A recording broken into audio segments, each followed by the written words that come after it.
जिन बच्चों को आदत है कि सर आप हाथ पकड़ के चलो तो ही चलेंगे, आप बताओगे तो ही होगा, ऐसे नहीं कर पाओगे दिसंबर के बियॉन्ड। ये याद रखना बेटा, बिना इन 4-5 चैप्टर के आ मत जाना। अगर आप सही में 11वीं में स्ट्रगल कर रहे थे और 12वीं में एक अपर एंड लेकर के आना चाहते हो, 1 2 3 4 5 इनको खत्म करके आइएगा।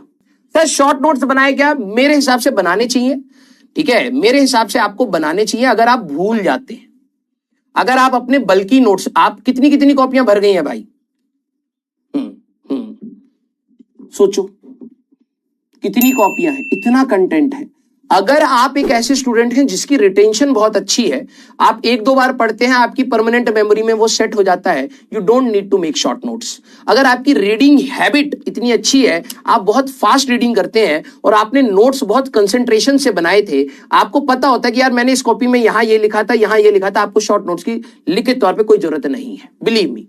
लेकिन कुछ बच्चे क्या होते हैं, सर नोट्स बना रहे, दिमाग ऑफ करके देखा लिखा, देखा लिखा, क्या लिख रहे हैं उसको कोई लेना देना नहीं है, समझ भी रहे तो अधूरा समझ रहे हैं, अपने जबरदस्ती के डाउट्स बना रहे हैं, ऐसा हो जाए वैसा हो जाए, फंडामेंटल क्लियर नहीं है, ऐसा हो जाए वैसा हो जाए, जबरदस्ती के मॉडिफिकेशंस कर रहे हैं फिजिक्स में। आपको शॉर्ट नोट्स की जरूरत पड़ेगी। क्यों? क्योंकि आप अपने नोट्स से ही नहीं समझ पा रहे हैं। तो शॉर्ट नोट्स उनको चाहिए जिनकी रिटेंशन अच्छी नहीं है और जिनकी परमानेंट मेमोरी में चीजें एक बारी में जा नहीं रही है। तो वो मल्टीपल टाइम्स आप, अब पूरी कॉपी थोड़ा ना, किसी बच्चे ने 9-9 कॉपियां, 5-5 6-6 कॉपियां हैं, अब आप पूरी 5 कॉपियां थोड़ा ना रिवाइज कर पाओगे। तो आप कोशिश करोगे कंसाइज फॉर्म में जाने के लिए। तो अभी आपके मान लो कि 30 पन्ने में एक चैप्टर खत्म हुआ, तो आपने उसको कंसाइज करके 10 पन्नों में ले आए।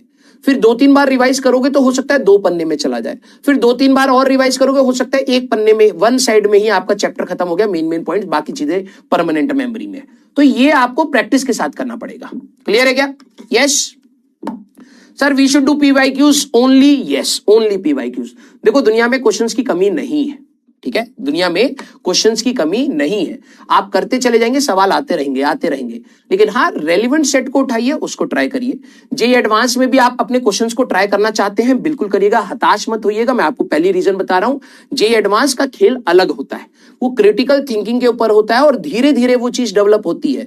Once you get to the JEE mains level, you get most of the questions correct, that means आपकी क्रिटिकल थिंकिंग अब धीरे धीरे बननी स्टार्ट होगी। It will take time, right? तो जेईई एडवांस की भी आपको बिल्कुल ट्राई करनी चाहिए, हम लोगों ने उसको पढ़ाया है। लेकिन अगर आप नोटिस करेंगे जेईई एडवांस के लिए प्रॉपरली हमारे पास वरुण बैच में जब आप लोग जाएंगे 12वीं के बाद, तो वहां पर कोर कंसंट्रेशन के साथ हम लोग पढ़ेंगे। तब तक कई बच्चों का क्रिटिकल थिंकिंग बन चुका होता है उस चीज को एब्जॉर्ब करना। अभी कंसेप्ट भी सीख रहे हो, रिटेंशन भी कर रहे हो, प्रैक्टिस भी कर रहे हो, भारी अचानक से सवाल ले लोगे, डिमोटिवेट हो जाओगे। तो yes, it should be gradual, ठीक है? तो धीरे धीरे अपना लेवल बढ़ाइए और डेफिनेटली आप एडवांस के PYQs को भी ट्राई करिए। जबरदस्ती वो कठिन सवालों पर जाने की अभी जरूरत नहीं है, ठीक है? तो कुछ चीजें मैं आप लोगों को बोलूंगा, इट्स अ मैराथन, जो मैंने आपको बात बोली है। आप प्लीज इतनी तेजी से मत दौड़िएगा कि आप बहुत जल्दी थक जाए, सैचुरेट आउट हो जाए। अभी कहानी आपकी यहां से 1.5 साल लंबी है, जिसमें आधा साल आप ये मानिए आप सिर्फ एग्जाम देने वाले हैं लगातार, कुछ नया नहीं, ठीक है?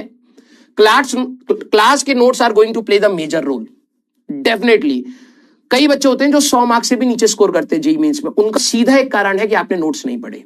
गारंटेड, मैं लिखित तौर पे बोल सकता हूं, क्योंकि हर टीचर क्लास में जब नोट्स बनाता है तो वो सारी कैटेगरीज को कहीं ना कहीं टच करने की कोशिश करता है, जिससे एक होलिस्टिक अप्रोच बन जाती है बच्चे की। आपने क्लास ही नहीं पढ़ी 100 मार्क्स से नीचे, श्योर शॉट, ठीक है? तो क्लास के नोट्स अच्छे से रिवाइज करेंगे, हर सब्जेक्ट का, फिजिक्स केमिस्ट्री मैथ्स सभी का। लेस वेटेज वाले टॉपिक्स को आप लास्ट में करें, इंपॉर्टेंट को फर्स्ट प्रायोरिटी देकर के रिवाइज करें। अब आपके पास यहां पर जो समय रहेगा तो लेस वेटेज, मैंने आपको वेटेज बता दिया है। अब 12वीं के ओरिएंटेड के हिसाब से पढ़िए, साइमल्टेनियसली 11वीं के गड्ढों को भरिए। क्या मतलब सर? जैसे अब कोई बच्चा कहे यार मेरी ना 11वीं 11th वेस्टेड, अभी लिख भी रहा है, अब वो जोश में आएगा, पता क्या करेगा, मैं यूनिट से पढ़ूंगा, खत्म हो जाएगा दूसरे चैप्टर तक, क्योंकि तेरे अंदर पूरे साल तो एनर्जी रही नहीं, कंसिस्टेंसी तूने डेवलप नहीं करी, और तू सोच रहा है कम टाइम में मैं बहुत कंसिस्टेंट होकर के निपटा दूंगा। होने नहीं वाला। डिसिप्लिन एंड कंसिस्टेंसी बनाई जाती है, तूने नहीं बनाई है, इसीलिए वेस्ट हुई है बेटा। ये लिस्ट है, सबसे पहले इनको रिवाइज करेंगे किसी भी तरीके से। इसी के सवाल 2-2 बार लगा, 2 या 3 बार लगाने पड़ जाए, खुद से जब तक आंसर तक ना पहुंचो तब तक लगाते रहे ना, ठीक है? तो पहली प्रायोरिटी आपके लिए क्या होनी चाहिए? इंपॉर्टेंट, वो मैंने आपको लिस्ट दे दी है, उसके ऊपर पहले अगर आप वो कर चुके हैं, बाकी उसके बाद भंडारा है जिसपे आपको कुछ भी करना हो आप कर सकते हैं। मैं अपने बच्चों को हमेशा कहता हूं always smile and keep fighting. देखिए भाई, आप लोग बहुत परेशान हो सकते हैं इस पूरी जर्नी में, ठीक है, लेकिन अपने आप को खुश रखिएगा। अपने देखो, दो प्रकार के बच्चे मैंने अपने टीचिंग करियर में फेस किए हैं। एक बच्चे होते हैं सिंसियर और एक बच्चे होते हैं जबरदस्ती का स्ट्रेस लेने वाले। उनको लग रहा होता है कि अगर मैं स्ट्रेस ले रहा हूं तो that means it is healthy for my competition. बेवकूफ हो तुम। आप में से कई सारे होंगे जो शायद आउटपुट जनरेट नहीं कर पा रहे हैं, लेकिन ऑल टाइम स्ट्रेस में है कि यार मेरा सिलेक्शन होगा, मेरे जेईई मेंस में कितने आएंगे, उनका ऐसा मार्क्स आ रहा है। ये शेयर नॉनसेंस है। आपको सिंसियर होना है, आपको डिसिप्लिन्ड होना है, आपको स्ट्रेस नहीं लेना है। कई बच्चे अपनी तैयारी में ये सोचते हैं कि मैं स्ट्रेस में हूं तो मेरी तैयारी चल रही है। नहीं बेटा, तुम बेवकूफ बना रहे हो अपने आप को। आपको सिंसियर होना है। अगर आपने एक पर्टिकुलर टाइम टेबल बनाया तो 70-80% of the time table should be done by your sleep. सोने से पहले 60-70% हो जाना चाहिए, क्योंकि आप कभी भी टाइम टेबल बनाएंगे तो आप आइडियल टाइम टेबल बनाएंगे। मैं इतने बजे उठूंगा, इतने बजे सो जाऊंगा, ये नहीं होता वो। तो 60-70% का टारगेट हर दिन अचीव होना चाहिए हमसे। बच्चे क्या करते हैं, उसके बाद नहीं हुआ, स्ट्रेस बना रहे, भाई मैंने सुबह भी समय बर्बाद किया था, अभी भी करूंगा, मैं ब्रेक नहीं लूंगा, मैं लगातार पढ़ूंगा। शरीर खराब हो गई, बीमार पड़ गए, तबियत खराब हुई, 2 दिन गए, 2 दिन का स्ट्रेस और piled up. Don't do that, don't do that. आप अपने आप को टॉर्चर मत करिए इस तैयारी में। ये तैयारी कठिन है तो सिंसियरिटी डिमांड करती है, कॉम्प्लेक्स नहीं है। मैं हर बार कहता हूं, एक्चुअली में जो बच्चे ओवर थिंकर्स होते हैं वो उसको इतना कॉम्प्लिकेटेड तैयारी बना देते हैं।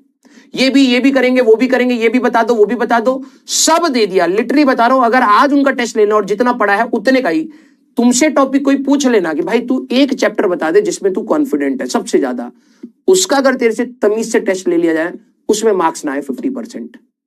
बट आपके अंदर क्या डिमांड रहती है, भाई कुछ नया पढ़ने से, कुछ बच्चों को रहेगा ये, कुछ नया पढ़ लूंगा तो मेरा सिलेक्शन हो जाएगा। नया नहीं, जो पढ़ा है उसको सही तरीके से जवाब देने से सिलेक्शन होता है। तो अपने ना इस एटीट्यूड को जो आप लोगों ने 11वीं क्लास में कहीं ना कहीं बना लिया है, इसको चेंज करिए बेटा, क्योंकि समय अब बहुत कम रहेगा आपके पास इन सारी चीजों पर काम, क्योंकि दोबारा से कंटेंट आएगा। तुम्हारी अभी 13 कॉपी 15 कॉपियां भरी हैं, इसका डबल अभी होने वाली है, क्योंकि अभी 12वीं भी है।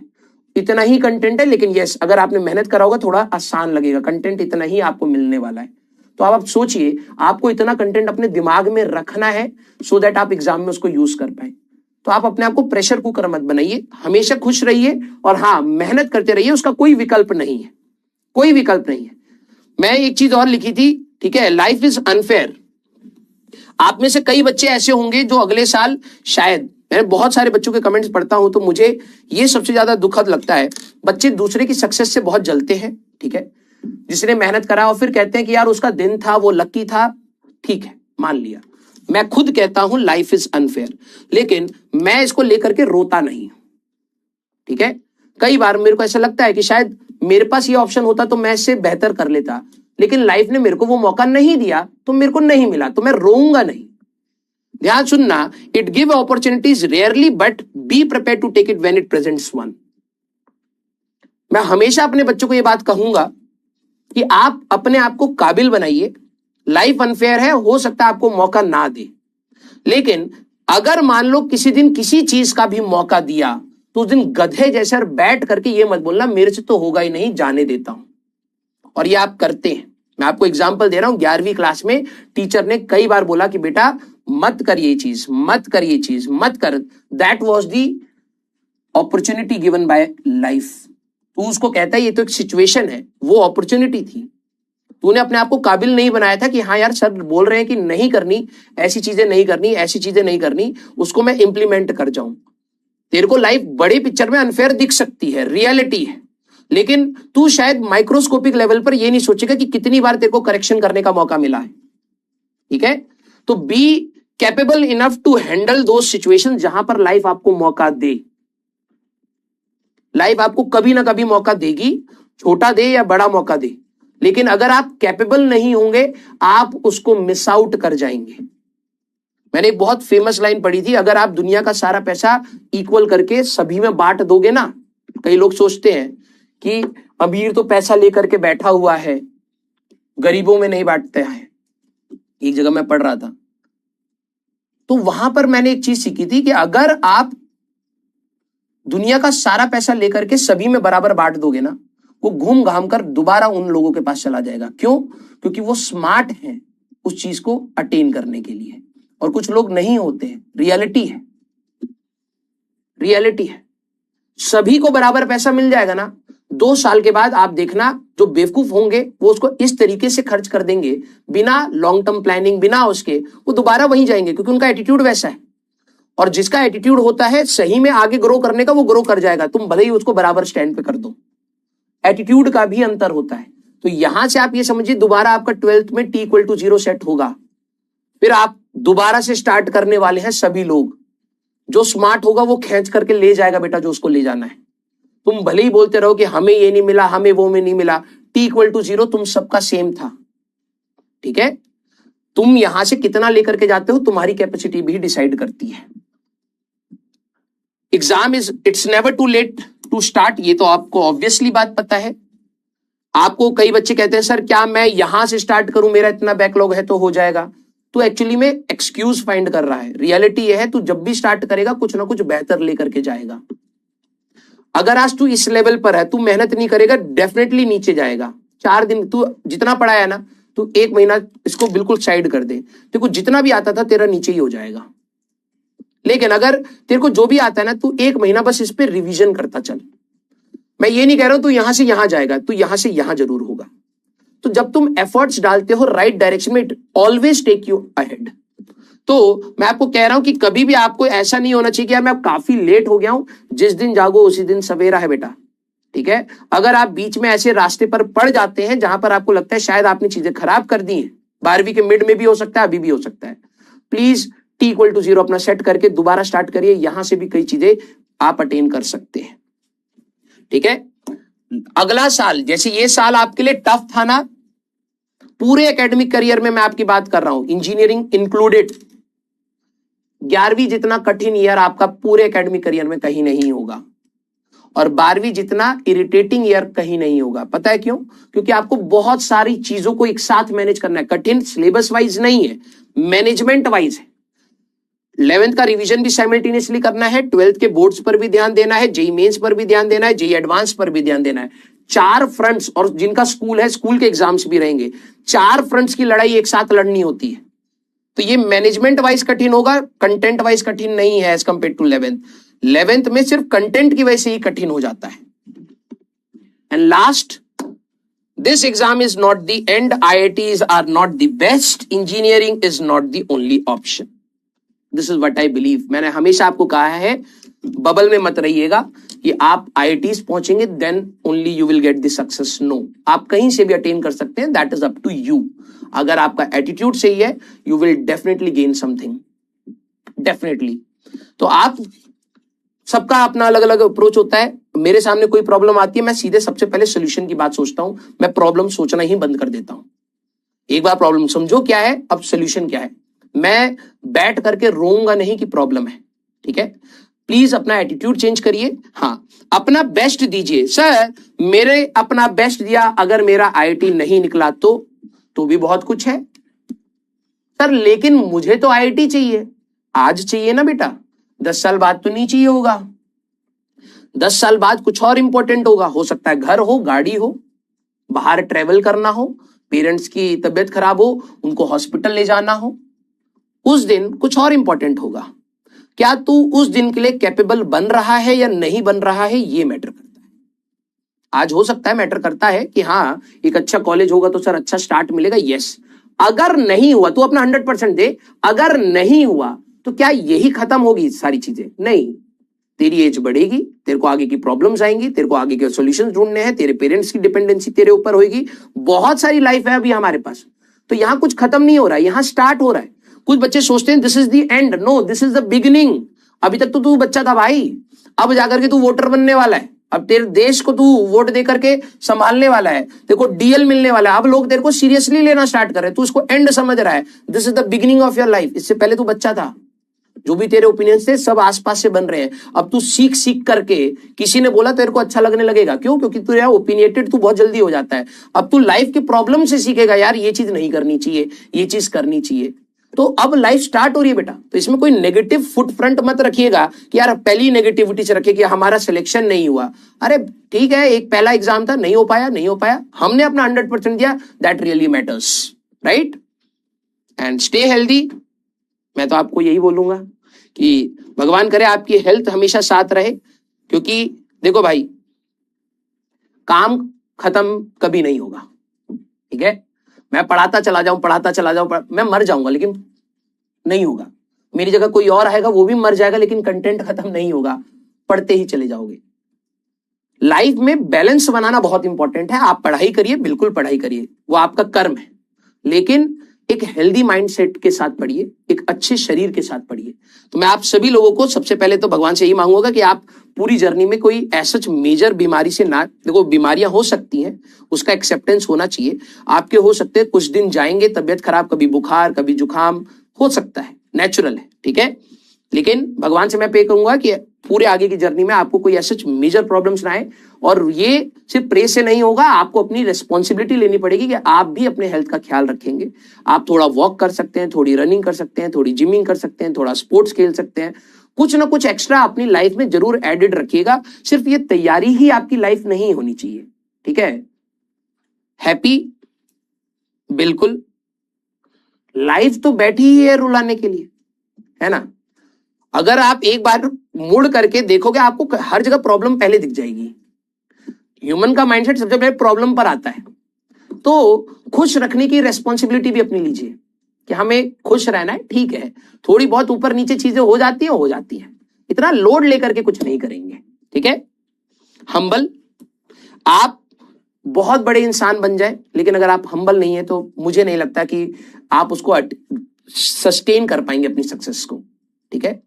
आपको अपनी सक्सेस जैसी भी मिले, छोटी मिले, बड़ी मिले, उसको सस्टेन करना या उससे आगे ले जाना, हम्बल होना बहुत जरूरी है।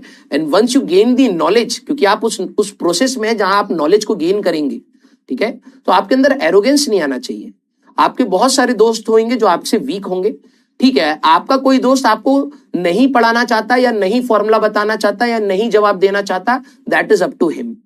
लेकिन अगर आपको कभी भी ऐसा दोस्त मिले या कोई व्यक्ति मिले जिसको आप कहीं पर भी अपने एकेडमिक फ्रंट पर भी मदद कर सके, फिनेंशियल तो ऑब्वियस है नहीं कर पाएंगे क्योंकि आप खुद पेरेंट्स पर डिपेंडेंट है, लेकिन अगर आपको लगे कि आप एकेडमिक फ्रंट पर थोड़ी बहुत अपने जोन में रह करके अपना बहुत बड़ा नुकसान ना करके कर सकते हैं, तो आपको डेफिनेटली करनी है, ठीक है? हम्बल रहिएगा and respect those who deserve it.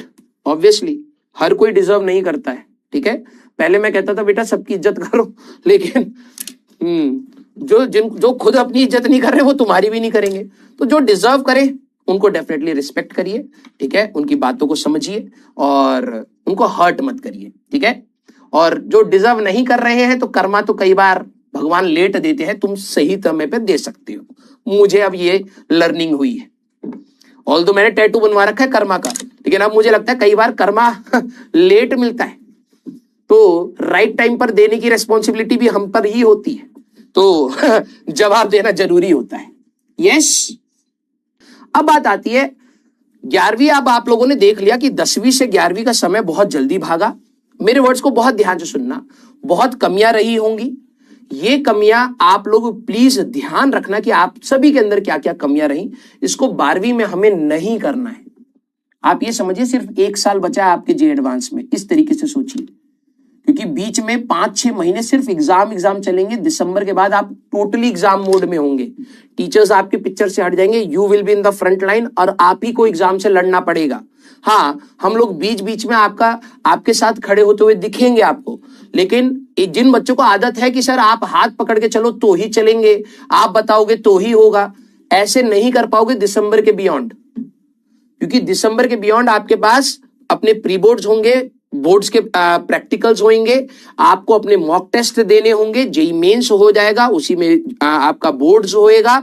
फिर उसके बाद आपका जेईएमएस 2 होगा, फिर आपके पास एडवांस होगा, कुछ बच्चे बिट्स भरेंगे, कुछ बच्चे WBJE भरेंगे, और भी फलाना ठिकाना बहुत सारे फॉर्म्स होते हैं, आप भरोगे, सीधे आप जून तक एग्जाम फ्रंट पर रहेंगे। And it's not easy to maintain that status. बीच में इतना गंदा सिचुएशन आता है कुछ बच्चों का कि पूरी 2 साल की मेहनत खराब कर लेते हैं, दिमाग काम करना बंद हो जाता है। तो इसलिए मैं कहता हूं बहुत लोड लेकर के पढ़ाई नहीं करना है, बिल्कुल सिंसियर होकर के पढ़ाई करना है, टेंशन फ्री होकर के पढ़ाई करना है, क्योंकि ये जो हमारी रेस है ये स्प्रिंट नहीं है, ज्यादा तेज दौड़ोगे खत्म हो जाओगे, गारंटी बता रहा हूं। ये बहुत आराम से मैराथन टाइप का है, धीरे धीरे अपनी एनर्जी को कंजर्व करिए और धीरे धीरे अपने आप को प्रोग्रेस में रखिए। ठीक है, 11वीं के कुछ टॉपिक्स देखो, कई बच्चों के बहुत बड़े बड़े बैकलॉग्स होंगे, ठीक है, आप लोग मेरे को बता सकते हैं, लेकिन जो लिस्ट है इसके बियॉन्ड आपको कोई जरूरत नहीं पड़ेगी। तो मैंने वो लिस्ट ऑफ टॉपिक्स लिख दी है। सर यूनिट्स एंड डायमेंशन की ऐसा कोई जरूरत, series and parallel of resistance में जाकर के, और एक बार जाकर के आपके और रे ऑप्टिक्स में वो lens formula and mirror formula में एडवांस के एरर्स के सवाल है। तो एरर्स आपका थोड़ा सा चाहिए होता है, लेकिन मैंने उसको हटा दिया, उसकी कोई जरूरत नहीं है, वो बिल्कुल बाद में भी आप कर सकते हैं। बेसिक मैथ्स में आपको ग्राफ आने चाहिए। अब आप मैथ्स के स्टूडेंट हैं तो इतना तो मैं आपसे एक्सपेक्ट करूंगा कि ग्राफ्स आपको आने चाहिए, डिफरेंशिएशन, इंटीग्रेशन, मैक्सिमा, मिनिमा, इसके बिना आपका काम नहीं चलने वाला। जिनका बैकलॉग नहीं है, यू हैव टू प्रॉमिस, एक बार आप अपने स्कूल के एग्जाम से फ्री होंगे, कम से कम 2 बार कंप्लीट इन चीजों की रिवाइज करके आप लोग 12वीं एंटर करिएगा। ठीक है, कंप्लीट रिवीजन के साथ, बिना ग्राफ्स के एंटर मत करना। आते ही बहुत सारे ग्राफ्स आते हैं कि E वर्सेस R का ग्राफ बनाओ, जैसे अभी इसमें इतने सारे ग्राफ थे, E वर्सेस R का, V वर्सेस R का, रिंग के लिए, डिस्क के लिए, थ्रेड के लिए, बहुत सारे ग्राफ आएंगे। तो आप लोग हर जगह बोल देते हो हाइपरबोला है, पैराबोला, डिटेक्ट करना आना चाहिए। हम लोगों ने इक्वेशन बना करके सीखा है और बहुत बेसिक पढ़ाया है ग्राफ। मैथ्स में तो अब आई थिंक आप लोगों का थोड़ा बहुत सेक्शन हो गया होगा, स्ट्रेट लाइन एंड ऑल शायद हो गया होगा, अब पता नहीं वो 11th में है, जिसमें मैथ्स में तो बहुत डिटेल में पढ़ाया जाता है। तो आपके ग्राफ्स बहुत अच्छी होल्ड में होने चाहिए। अब आप जेई के स्टूडेंट, आप ये मतलब 2 गौड़ी की हरकत मत करना 12वीं में कि भाई कुछ भी चीज है सीधे बोल दिया कि भाई ये कि ये हाइपरबोला है सर। अरे इक्वेशन देख करके इंटरप्रेट लेना है, डिफरेंशिएशन अच्छी आनी चाहिए, इंटीग्रेशन अच्छी एलिमेंट लेकर के आनी चाहिए। अब हमने बहुत सारी जगह पर एलिमेंट लेकर के इंटीग्रेशन करी है। मैक्सिमा मिनिमा बहुत इंपॉर्टेंट है। वेक्टर्स के बिना आपका सवाल नहीं होने वाला, तो बिना वेक्टर्स के आप आ मत जाना। सर कंप्लीट करना है, यस, रेजोल्यूशन बहुत अच्छे से आना चाहिए, एडिशन बहुत अच्छे से आना चाहिए, सब्ट्रैक्शन बहुत अच्छे से आना चाहिए, dot product and cross product. Dot product आती है आपको कहां पर मिलेगा, इलेक्ट्रिक फ्लक्स। पहले चैप्टर का जो लास्ट पार्ट है पूरा डॉट प्रोडक्ट के ऊपर है, तो डॉट प्रोडक्ट आना चाहिए। क्रॉस प्रोडक्ट, उससे पहले एक डाइपोल आएगा, टॉर्क ऑन द डाइपोल, तो आपको वहां पर क्रॉस प्रोडक्ट आना चाहिए। तो आपका वेक्टर्स के बिना तो आप लोग आ मत जाना। ठीक है, 1D and 2D equation of motion, V equal to, बहुत छोटी छोटी चीजें चाहिए। कितना, V equal to U plus AT, S equal to UT plus half AT, बस इक्वेशन पता हो, टीचर संभाल ले जाएगा। प्रोजेक्टाइल मोशन में time of flight, only formulas, time of flight, range, advance के सवाल है। इलेक्ट्रिक फील्ड में चार्ज पार्टिकल को फेंक दिया, रेंज बताओ। अब कोई बच्चा कहे सर मेरे को रेंज का फॉर्मूला नहीं पता, तो अब काइनेमेटिक्स थोड़ा ना पढ़ाई जाएगी। हाँ, टीचर थोड़ा बहुत रिवाइज करा सकता है लेकिन समझा नहीं पाएगा। तो तेरे को अपने जेईई एडवांस के कुछ सवाल हैं जहां पर तेरे को प्रोजेक्टाइल के फॉर्मूले, बेसिक ग्राउंड टू ग्राउंड के, हॉरिजॉन्टल के बेसिक फॉर्मूले आपको पता होने चाहिए। Laws of motion, free body diagram भर भर के आएगा। तो टेंशन कैसे फोर्स लगता था, वजन कैसे होता था, नॉर्मल कैसे होता था, ये सब आपको आना चाहिए। स्प्रिंग फोर्स कैसे होता था, सब आना चाहिए। एंड इक्वेशन राइटिंग, इक्विलिब्रियम के बस आप इक्वेशन देख लेना। इक्विलिब्रियम में सर ने फ्री बॉडी डायग्राम बनाया, नेट फोर्स 0 करा। मोशन वाले सवाल में ले जाने वाला फोर्स माइनस रोकने वाला force equal to ma। Equation writing कैसी थी वो देख लीजिएगा। सर्कुलर मोशन में सेंट्रीपिटल एंड सेंट्रीफ्यूगल एक्सेलरेशंस, इसकी free body diagram circular motion में रेडियस और टेंजेंट के लॉन्ग रिजॉल्व करते थे। तो net force toward center mr omega square mv square by r, बस इतना सा आप इक्वेशन देख लेना। इक्वेशन राइटिंग कैसे थी। वर्क एनर्जी के बिना आ मत जाना, जो सबसे क्रूशियल है यही वो चैप्टर्स हैं। अगर आप देखें, मैं इसमें ये इतना क्रूशियल नहीं है। वेक्टर्स एंड वर्क एनर्जी, पूरा का पूरा वर्क चैप्टर आना चाहिए। पावर आप छोड़ सकते हो, कोई ऐसा मेजर दिक्कत नहीं आएगी। करंट इलेक्ट्रिसिटी में थोड़ा सा पावर का जरूरत पड़ता है, नहीं तो रेस्ट हमारे पास सब आता है। वर्क निकालेंगे, सेकंड चैप्टर से आना स्टार्ट हो जाएगा। हमारे पास work energy theorem, mechanical energy conservation, type of equilibrium, time period के सवाल आएंगे। तो स्टेबल है, अनस्टेबल है, ये सारे डिटेक्ट करने के लिए आते हैं, ठीक है। और फिर F is equal to minus of d u by d r. Gravitation में फोर्स की जगह M into I, that is equal to minus of M into d v by d r. तो ये जो रिलेशन है हमने किया था, आपको दोबारा मिलेगा इलेक्ट्रोस्टैटिक्स में सेम। तो पार्शियल डिफरेंशिएशन हम लोगों ने करा था, वो सब कुछ यहां रहेगा। तो इस चैप्टर के बिना और इस चैप्टर के बिना तो आ मत जाना, ठीक है। Centre of mass, finding of centre of mass. Ring का कहां है, सेमी रिंग का कहां है, सेमी डिस्क का कहां है, क्वार्टर रिंग का कहां है, क्वार्टर डिस्क का कहां है, रॉड का कहां है, कोन का कहां है, हेमिस्फेयर का कहां है, ये सारे H/4 3R/8 एंड ऑल सारे लिस्ट आपको याद होनी चाहिए। और सेंटर ऑफ मास फाइंड कैसे करते थे, m1 x1 plus m2 x2 divide by m1 plus m2, ये वाली चीजें। Velocity of centre of mass formula अगर आपको याद है, टीचर संभाल ले जाता है। बच्चों के साथ तो ये दिक्कत होती है, सेंटर ऑफ मास क्या होता है सर, उस लेवल पर एटलीस्ट 12वीं मत स्टार्ट करिएगा। रोटेशन मोशन बहुत बड़ा है, हमें कुछ ज्यादा नहीं चाहिए। List of moment of inertia अच्छे से रिवाइज करके आना, क्योंकि जरूरत पड़ेगी। हमारे टॉर्क के सवाल आएंगे, डाइपोल घुमा देगा तो रॉड के सेंटर के बाद घूम रही है रॉड 1/12 ml², रॉड कोने के बाद घूमेगी 1/3 ml²। तो ये छोटे छोटे फैक्टर्स अगर आपको है तो you will build confidence in class 12th। तो कैलकुलेशन ऑफ टॉर्क डाइपोल से ही आ जाएगा, मतलब फर्स्ट चैप्टर का थर्ड टॉपिक आपका टॉर्क से आ जाएगा। तो टॉर्क निकालना आना चाहिए, R cross F, R into F perpendicular, F into R perpendicular, calculation आपको और कुछ नहीं। Torque equal to I alpha, basic अगर आपको आता है तो आपका काम चल जाएगा। तो ये बहुत मेजर नहीं है, ऐसा नहीं कि रोटेशन नहीं आता होगा तो कर नहीं पाओगे, नहीं, ये और ये नहीं आता होगा तो नहीं कर पाओगे। ये सब मतलब ऐसे सपोर्टिंग है, करके आओगे तो मजा आ जाएगा तुम्हें, ठीक है। ग्रेविटेशन तीसरी ऐसी चीज है जिसके बिना आप मत जाना। ग्रेविटेशन तीसरी ऐसी चीज है जिसके बिना आप मत जाना। आपको ग्रेविटेशन बिल्कुल 12वीं के हिसाब से पढ़ाया है, ठीक है।